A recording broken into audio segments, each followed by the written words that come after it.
Subhanallah. السلام علیکم ورحمۃ اللہ وبرکاتہ۔ سورۃ البقرہ کی یہ آیات اللہ کی ہدایت اور انسان کے انجام کو بیان کرتی ہیں۔ آئیے قرآن کا یہ اہم پیغام سمجھتے ہیں۔ اعوذ باللہ من الشیطان الرجیم، میں اللہ کی پناہ مانگتا ہوں شیطان مردود سے۔ بسم اللہ الرحمن الرحیم، شروع کرتا ہوں اللہ کے نام سے جو بڑا مہربان نہایت رحم والا ہے۔ قلنا اهبطوا منها جميعا فإما يأتينكم مني هدى فمن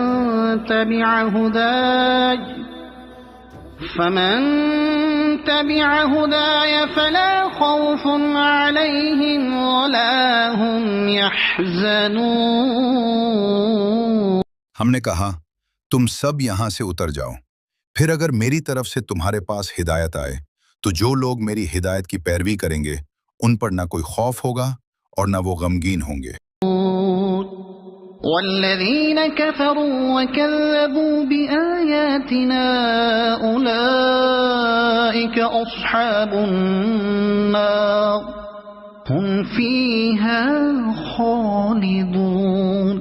اور جن لوگوں نے کفر کیا اور ہماری آیات کو جھٹلایا وہی جہنم والے ہیں، وہ اس میں ہمیشہ رہیں گے۔